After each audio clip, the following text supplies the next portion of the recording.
नमो नमः। प्रिय विद्यार्थियों, कल हमने निरुक्त की भूमिका का अध्ययन किया था। निरुक्त किस ग्रंथ की व्याख्या करता है यह हमने जाना था। जिस ग्रंथ की व्याख्या निरुक्त करता है उसका नाम निघंटु है। हमने ये भी जाना कि निघंटु में 5 अध्याय हैं। प्रथम 3 अध्यायों को नैघंटुक कांड कहते हैं, चौथे अध्याय को नैगम कांड और अंतिम पंचम अध्याय को दैवत कांड कहते हैं। साथ ही हमने यह भी जाना कि निरुक्त के कुल 14 अध्याय हैं। उन 14 अध्यायों की संगति निघंटु से किस तरह बैठती है वो भी हमने पिछले वीडियो में देख लिया था। आज हम यास्क के द्वारा रचित निरुक्त के जो नैघंटुक कांड है उसी की व्याख्या में जो प्रथम अध्याय है, निरुक्त का प्रथम अध्याय, उसका अध्ययन करने जा रहे हैं। प्रथम अध्याय में कुल मिलाकर के 6 पाद हैं। उसका प्रथमा पाद आपके समक्ष आ रहा है। ये निरुक्त की मूल पंक्तियां हैं जो यहाँ से निरुक्त आरंभ हो रहा है। और इसकी भूमिका में हम कह सकते हैं, हेडिंग दे सकते हैं कि निरुक्त का व्याख्येय ग्रंथ निघंटु है। ये इन पंक्तियों से स्पष्ट हो जाएगा। आरंभ करते हैं। निरुक्त का मूल ग्रंथ यास्क ने सबसे पहले ये लिखा है, समामनायः समामनातः सह व्याख्यातव्यः तमिमं समामनायं निघंटव इत्याचक्षते। सबसे पहले कहा समामनाय समामनात। समामनाय जो है वो समामनात हो चुका है। अब ये समामनाय का अर्थ क्या है? समामनाय का अर्थ किया जाता है वैदिक शब्दों का संग्रह। तो जो समामनाय है, वैदिक शब्दों का जो संग्रह है, जिसको हम निघंटु भी कहते हैं, वो समामनात संग्रहित हो चुका है। समामनाय और समामनात दोनों शब्दों में उपसर्ग और धातु एक ही है, प्रत्यय अलग अलग हैं। समामनाय में सम और आंग 2 उपसर्ग हैं, मना धातु है और घय प्रत्यय किया गया है। सम का अर्थ है सम्यक यानी भली भांति, और आंग का मतलब है एक मर्यादा में, एक विशिष्ट क्रम में। और मना धातु का अर्थ है अभ्यास, यानी किसी विषय पर बार बार मनन या विचार करना, यह अभ्यास का अर्थ हुआ। तो समामनाय का अर्थ क्या लेंगे कि एक वह शब्दकोश जिसमें सम यानी भली भांति, सम्यक, आंग का मतलब है मर्यादा में, एक विशिष्ट क्रम में, और मना का अर्थ है बार बार विचार करके शब्दों का संग्रह किया गया हो, उसे समामनाय कहते हैं। तो समामनाय का अर्थ आता है वैदिक शब्दों का संग्रह। वह समामनात हो चुका है। समामनात वही, सम और आंग 2 उपसर्ग हैं, मना धातु और इस बार प्रत्यय त है, यानी उसका भली भांति, सम्यक तरीके से, भली भांति और विशिष्ट क्रम में उसका अभ्यास किया जा चुका है, उसका संग्रह किया जा चुका है।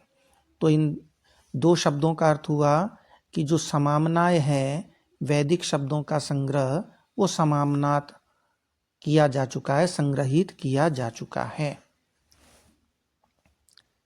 और आगे की पंक्ति में लिखते हैं सव्याख्यातव्यः।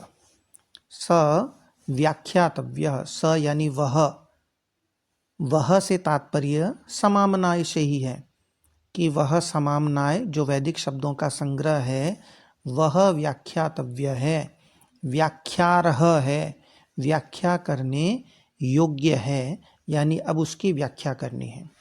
तो यास्क ने अपनी दृष्टि से पहले वैदिक शब्दों का संग्रह लिखा, संग्रहित किए, वेद के जो क्लिष्ट शब्द हैं, कठिन शब्द हैं, उनको संग्रहित किया, एक विशिष्ट क्रम में रखा और अब उन शब्दों की व्याख्या करना चाहते हैं तो कहा सव्याख्यातव्यः। अब यहाँ ये जो दोनों वाक्य हैं समामनाय समामनात और सव्याख्यातव्य, ये दोनों वाक्य कर्मवाच्य में हैं। इसमें कर्ता का उल्लेख नहीं किया गया। समामनाय समामनात वैदिक शब्दों का संग्रह जो है वो संग्रहित हो चुका है, पर किसके द्वारा? तो प्रिय विद्यार्थियों, कई विद्वान तो ये मानते हैं कि पूर्व के किन्हीं विद्वानों द्वारा वो संग्रह किया गया था और यास्क अब उसकी व्याख्या कर रहे हैं। कई विद्वान ये मानते हैं कि वैदिक शब्दों का जो संग्रह है वो यास्क ने अपनी दृष्टि से किया है। सभी विद्वान निरुक्ताचार्य अपनी अपनी दृष्टि से वेद के शब्दों को संग्रहित करते थे शब्दकोश में और अपनी दृष्टि से उसकी व्याख्या करते थे। तो यास्क ने भी अपनी दृष्टि से वैदिक शब्दों का संग्रह किया है, तो ये यास्क द्वारा रचित ही माना जाना चाहिए। और सव्याख्यातव्य यहाँ तो स्पष्ट है ही कि वो व्याख्या करने योग्य किसके द्वारा? वो यास्क के द्वारा ही व्याख्या करने योग्य है। अब उस समामनाय को क्या कहते हैं ये आगे बताया जा रहा है। तम इमम समामनायम निघंटव इत्याचक्षते, उस समामनाय का नाम क्या है ये बताया जा रहा है। तम इमम, दो पद हैं, तम और इमम। तम इमम यानी तम यानी उस, इमम यानी इस समामनायम द्वितीय विभक्ति है, वैदिक शब्द संग्रह को, इस वैदिक शब्द संग्रह को निघंटव इत्याचक्षते, इत्याचक्षते संधि विच्छेद होगा, इति आचक्षते, निघंटवः इति आचक्षते, निघंटु ऐसा कहते हैं। अब आचक्षते जो है वो लट लकार के प्रथम पुरुष बहुवचन की क्रिया है। तो यहाँ प्रश्न उठता है कि कौन कहते हैं, उस समामनाय को कौन निघंटु कहते हैं? तो हमें यहाँ एक पद का अध्याहार करना पड़ेगा, आचार्य, यानी आचार्य जो हैं इस समामनाय को निघंटव इत्याचक्षते, निघंटु ऐसा कहते हैं। अब यहाँ एक विचारणीय प्रश्न आता है कि यास्क ने निघंटु की बजाय निघंटवः ये बहुवचन का प्रयोग क्यों किया? निघंटु एक वचन है, निघंटव बहुवचन है, ऐसा बहुवचन में प्रयोग क्यों किया?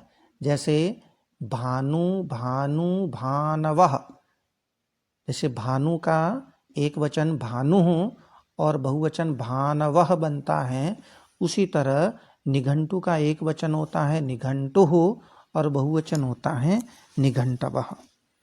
तो ये बहुवचन का प्रयोग क्यों किया? तो कुछ विद्वान इस बहुवचनांत प्रयोग से यह अभिप्राय निकालते हैं कि अपने समय में विद्यमान जो अनेक निघंटु हैं उनको दृष्टि में रख करके यास्क ने बहुवचनांत पद का प्रयोग किया है। पर कुछ अन्य विद्वानों का विचार है कि इस प्रकार के जो समामनाय होते हैं उसके प्रत्येक शब्द को ही निघंटु कहा जाता है। इसी बात को बताने के लिए अथवा इसी दृष्टि से यास्क ने निघंटव इस शब्द का प्रयोग करना आवश्यक समझा होगा। तो इन दोनों विचारों में संभवतया पहला विचार है वो अधिक स्वाभाविक और सुसंगत लगता है। पहला विचार क्या है कि यास्क के समय में विभिन्न प्रकार के अनेक प्रकार के निघंटु विद्यमान थे, तो उन अनेक प्रकारों को दिखाने के लिए ही निघंटव या बहुवचन का प्रयोग किया गया है। अस्तु, ये निघंटु के का जो व्याख्या ग्रंथ है निरुक्त, उसके प्रथम अध्याय के प्रथम पाद में ये 2 पंक्तियां हमने की है। अगले वीडियो में हम देखेंगे निघंटु शब्द की व्युत्पत्ति कैसे हुई है, निघंटु का निर्वचन कैसे आता है। ये महत्वपूर्ण विषय है जो प्रायः परीक्षा में पूछा जाता है।